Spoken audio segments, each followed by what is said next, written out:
امروز قراره راجع به یکی از جالب توجه ترین فیلسوفای قرن 19 میلادی صحبت بکنیم. کسی که به عنوان یک شخصیت بدبین و یه جورایی کسی که از خیلی با دنیا ارتباطی نداره و همیشه دیدگاه بدی راجع به دنیا داره رو زیر ذره بین بگیریم و ببینیم چه زندگی رو داشته و اصلا تو فلسفهش راجع به چی صحبت میکنه. همونجوری که از روی تامنیل ویدیو دیدین، ما امروز قراره راجع به آرتور شوپنهاور صحبت کنیم. پس بدون مقدمه بریم سراغ ویدیو.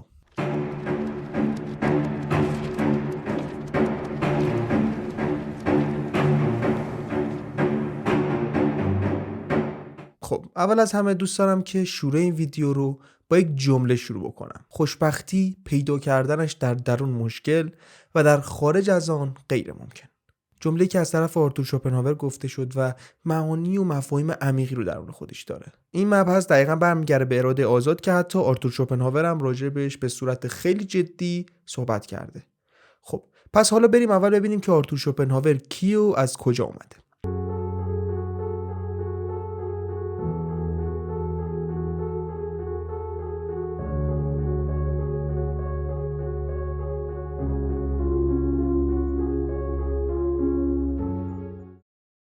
پدر آرتور که در اصل یه تاجر بین‌المللی بود و وضعیت و شرایط مالی خیلی خوبی داشت و مادر آرتور هم دختر یک سناتور دولتی بود.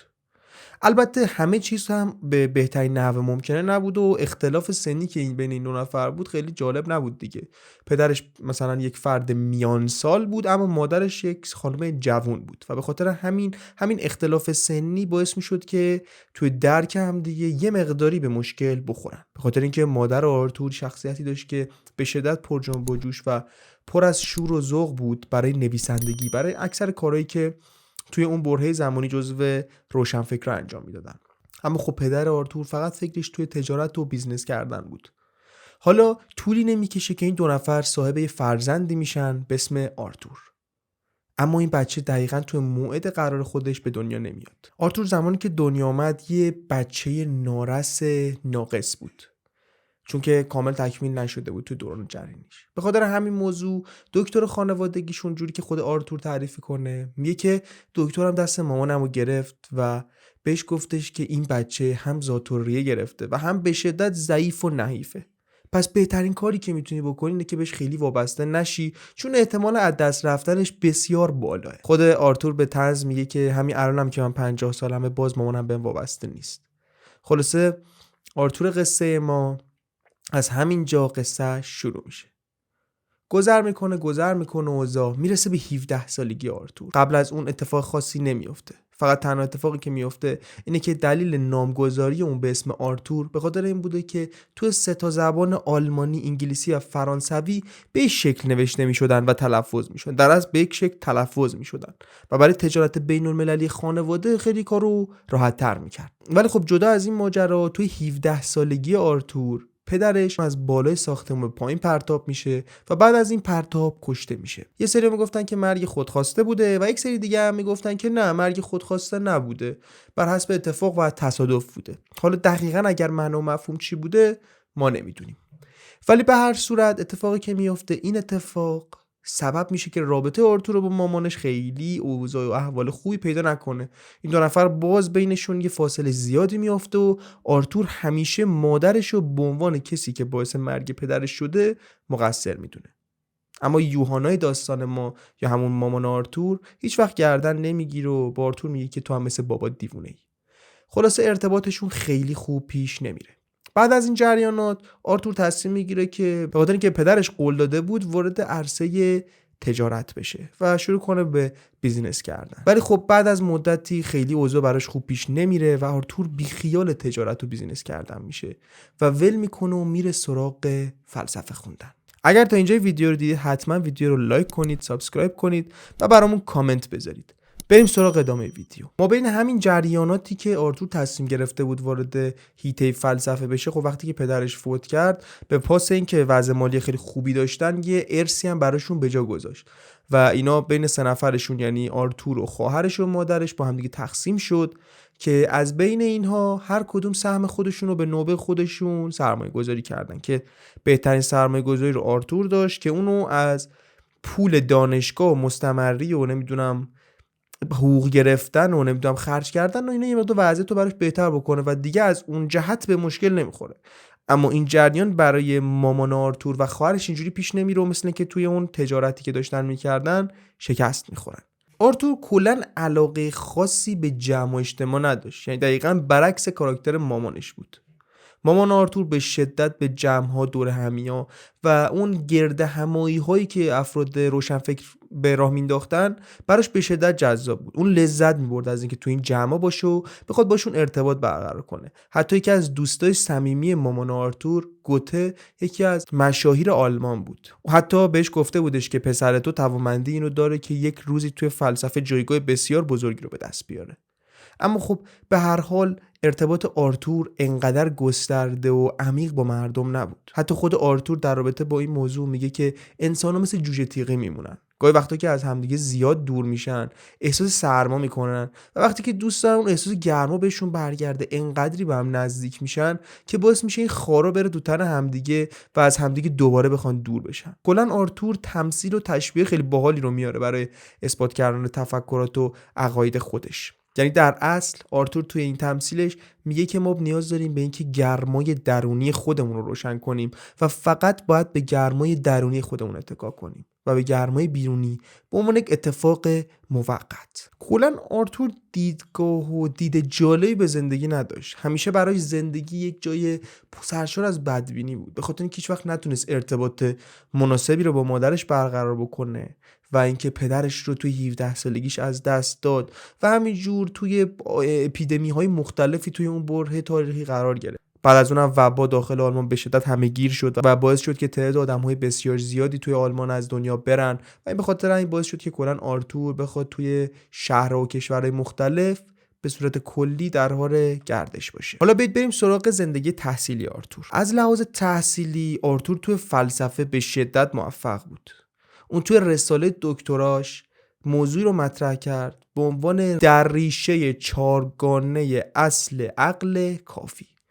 اینو وقتی که شروع کرد به انجام دادن بلند شد رفت پیش مامانش تا اینکه مامانش حداقل بهش افتخار بخواد بکنه. وقتی که رفت پیش اون بهش گفتش که آره من همچین رساله‌ای رو دارم برای دکترام ارائه میدم. حالا مامانش جالبه این وسط چی گفت. مامانش برگشت گفتش که پسرم کتابچه درختکاری نوشتی. یعنی خیلی توهین‌آمیز برخورد کرد با آرتور هم که به شدیداً برخورده بود برمیگرده به مامانش میگه که یه روزی تو رو فقط به عنوان مادر آرتور شوپنهاور میشناسن نه بیشتر و تو قرار نیست کتابات توی کتابخونه‌های مختلف پیدا بشه. مادر آرتور که به شدت بهش برخورده بود و از روی کینه توزی برگشت بهش گفتش که ولی کتابای تو هر روز توی کتابخونه‌ها پیدا میشن به خاطر اینکه هیچ وقت اونجا رو قرار نیست ترک بکنن. انقدر این مجادله بالا میگیره که ارتباط این دو نفر برای مدت‌ها همدیگه قطع میشه و دیگه هیچ وقت همدیگر رو در رو نمیبینن. البته خیلی گذر نکنیم از این جریان به خاطر اینکه این رساله‌ای که براتون گفتم شد پایه اساس رساله‌های بعدی و تفکرات آرتور که حتی توی سال 1847 هم دوباره این رو به صورت خیلی کاملتر و گسترده تر ارائهش کرد و بستش داد. حالا یه جریان خیلی جالبی رو دارن توی دوران همون تحصیلی آرتور، اینکه اون خب با فیلسوفی مثل هگل هم دوره بود.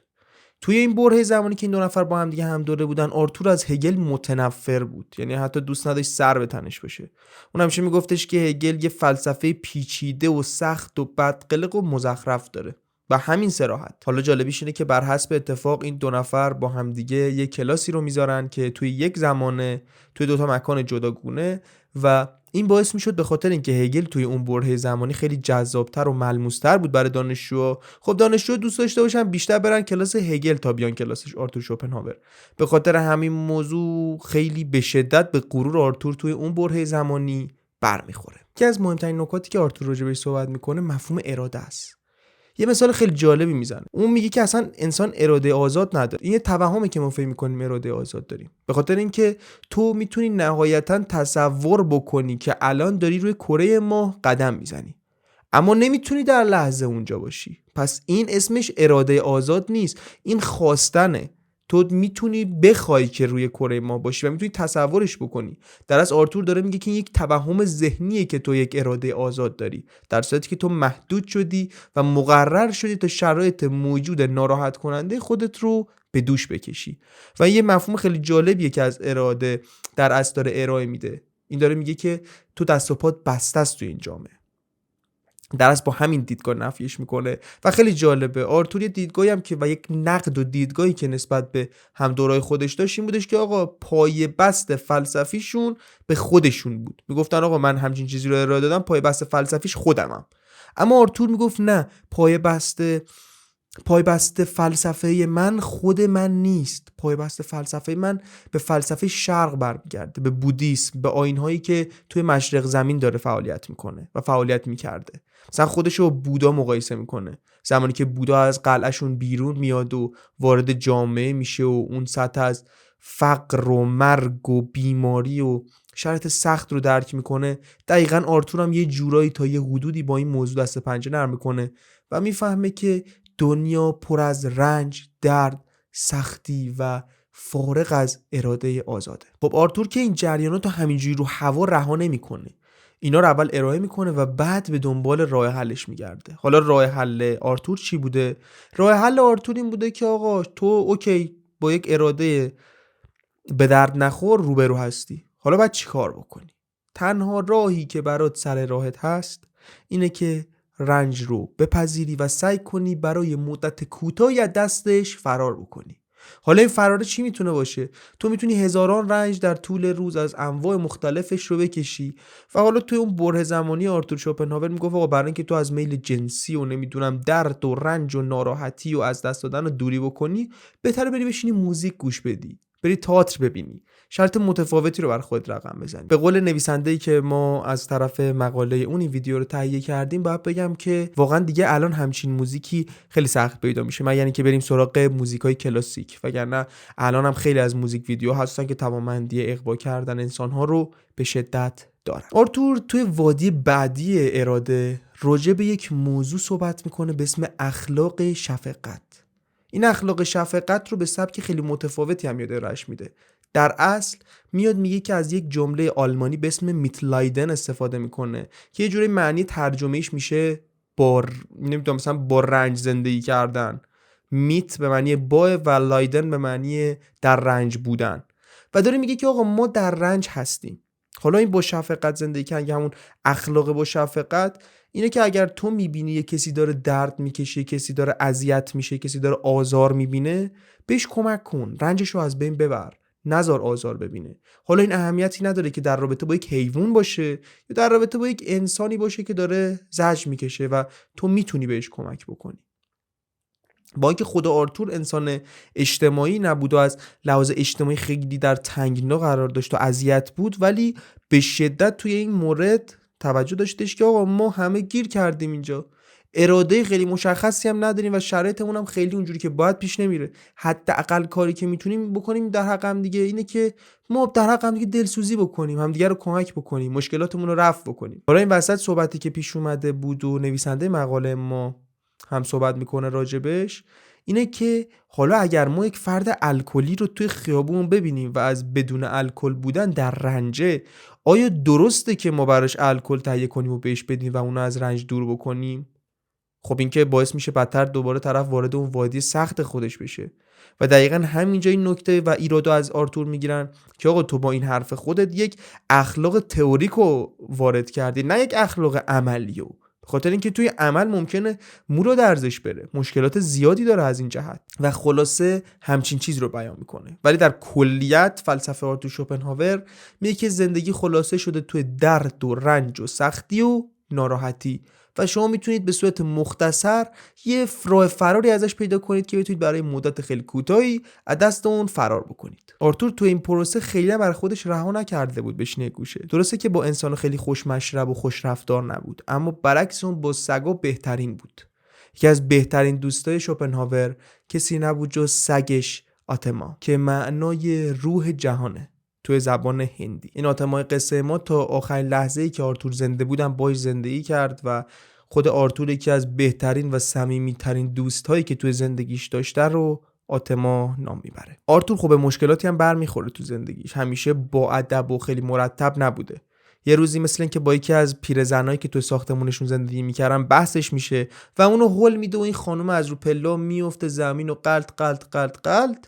اوضاع انقدری خراب میشه که محکومش میکنن که باید تا سالیان سال، تا زمانی که این زن زنده است، بیان خرج تمامی وسایل و نیازهای این زن رو برآورده بکنن. یه جورایی از این فرما که میگن طرف مثلا بچه‌مون مهندس بود و اینا. یه همچین اتفاقی برای زنه میفته که زمانی که آرتور هم بعد از اینکه پیرزن فوت میکنه دیگه خب دیگه معاف میشه از اینکه بخواد اون پول رو دوباره واریز بکنه و خود آرتور هم مثل اینکه حالا گفته بود توی نوشتاش که خدا رو شکر که این پیرزن مرد. حالا جدا از تمامی این وادیا بیایید به این بپردازیم که آرتور چه تأثیراتی روی افراد بعد از خودش گذاشت. یکی از مشهورترین افرادی که آرتور شوپنهاور روش تاثیر گذاشت فردریش نیچه بود. فردریش نیچه اولین بار که خواست با فلسفه آشنا بشه و وارد این وادی بشه، یکی از الگوها و استاد راهنماش تو این بره آرتور شوپنهاور بود. آرتور شوپنهاور با فلسفه‌ای که داشت و مطالعه‌ای که کتاب جهان همچون اراده و تصوری که داشت ازش نیچه میخوند باعث شده بود که اون فکر بکنه که خب راست میگه، همچین اراده‌ای وجود نداره و پر از مشکلاته. اما به مرور زمان خیلی نیچه با این بدبینی تام آرتور خوشش نیومد و برگشت پیش خودش گفت که خب من میتونم با پذیرش این که جهان ما سرشار از زجر و بدبختی و ناراحتیه، از خودم یک انسان قوی و قدرتمند بسازم و به جنگ جهان برم و به اون درخواست و خواسته هایی که دارم رسیدگی بکنم. دقیقاً اینجای کار تفاوتش با شوپنهاور دیگه. شوپنهاور میگه آقا تو نهایتا میتونی برای ساعت کوتاهی از این بازه زمانی فرار بکنی، اما نیچه میگه نه، تو میتونی با پذیرش کامل این آسیبزا بودنش رو از بین ببری و در مقابل اون ابر انسان بشی، یعنی همون مفهوم ابر انسانی که توی فلسفه نیچه هست. البته خب این فلسفه شوپنهاور در موارد بسیاری قوی بود. یه مثال روزمره‌اش هم مثل میمونه که خود نویسنده داشتی مثالو میزد یا برای خود شما هم پیش اومده. میگه زمانی که من کارشناسی بودم خب تمام خرج و مخارجای من رو داشتن خانواده متقبل میشدن. به خاطر همین وقتی که میخواستم مثلا درس بخونم میگه همیشه دوست داشتم که یه پلی تری داشته باشم. به خاطر همین مدت‌ها کار کردم، پولامو جمع کردم، اصلا هیچی خرج نکردم تا اون پلی تری رو بخرم. خلاصه آخر دوران تحصیلم تونستم که اون پلی تری رو بخرم، اما دقیقاً توی همون روزا بود که پلی 4 عرضه شد و دوباره من دلم می‌خواست اون رو بخرم. به طور کل آرتور داشت میگفتش که این یک چرخه سیری ناپذیر از امیال و میل ماه و ما توش اراده خاصی نداریم. ما یک سری موجودی هستیم که در این امیال گیر کردیم. دقیقاً تمثیلی که از این سیزیف میزنن. ما هر بار سنگی رو ور میداریم و میریم بالای یک کوه و تا میرسیم به اون بالا ول میشه و میاد پایین و دوباره ما ور میداریم و میبریمش بالا و دوباره این هر چرخه هر بار تکرار میشه. به خاطر همین شوپنهاور این دیدگاه رو بیان کرد و نیچه اوایل با این دیدگاه حال کرد، اما بعد از اون یه مقدار تصحیحش کرد. گفت ما میتونیم خب پذیرش این موضوع پیشرفت بیشتری داشته باشیم. پس این بود نیچه، از تأثیری که نیچه از شوپنهاور گرفت. حالا دیدگاهی که فروید از شوپنهاور برداشته و قرض گرفته خیلی جالبه. ما توی ویدیویی که از فروید ساختیم بهتون گفتیم که یک مفهومی وجود داره توی بخش ذهن به اسم نهاد و دقیقاً میگن که این نهاد برگرفته از فلسفه آرتور شوپنهاوره، دقیقاً از همون بحث ارادش، این اراده و این خواست درونی انسان که تو رو به سمت امیالت میکشونه. حالا فقط نیچه و فروید نبودن که ازش تاثیر گرفتن، افراد بزرگی مثل توماس مان و ریچارد واگنر که یک نویسنده و یک نوازنده بسیار زبردست بودن هم میگن که از شوپنهاور وام گرفتن تو این بررسی.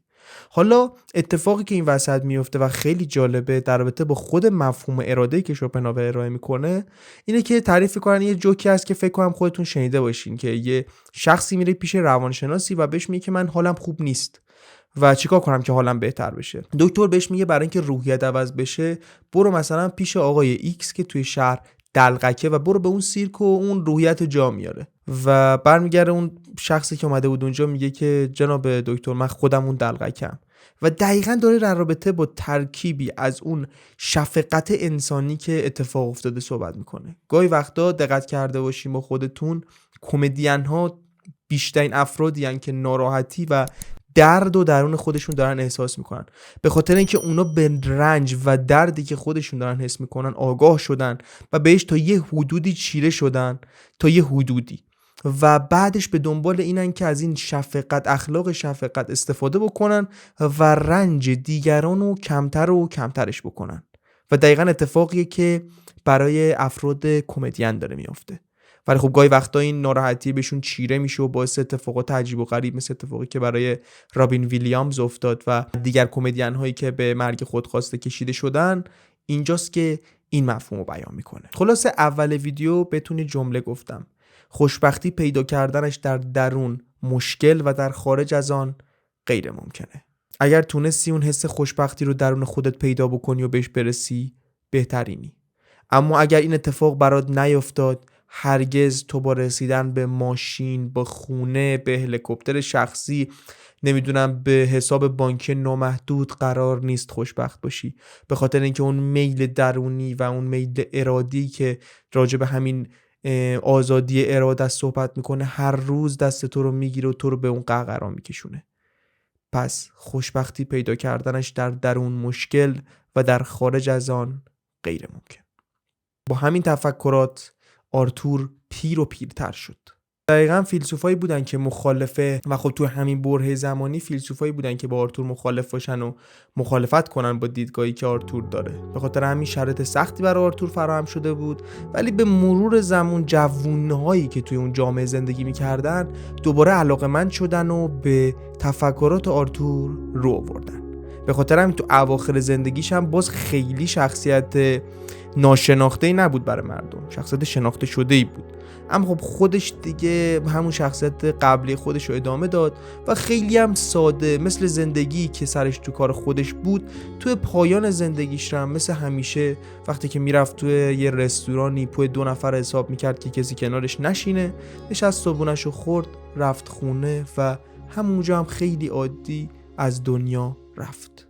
من که خودم به شخصه فکر میکنم که در اعماق تاریک اندیشی آرتور ابعاد تاریک زندگیش نهفته بوده و اتفاقاتی که برای آرتور افتاده بوده. اتفاقا من توی برنامه‌ام هست، اگر شما درخواست بکنید و توی کامنت ها من ببینم که همچین درخواستی وجود داره، میتونم یه ویدیو هم در رابطه با هنر رفتار با زنانی که آرتور شوپنهاور نوشته و توی نوشته‌اش جمع‌آوری شده رو براتون ارائه بدم، چون اون ویدیو مبحثش اصلا متفاوت بود و راجع به زندگی رابطه شخصی و تفکرات آرتور شوپنهاور که به شدت هم زننده بود در رابطه با زنان رو میتونم براتون ارائه بدم اگر دوست داشته باشید.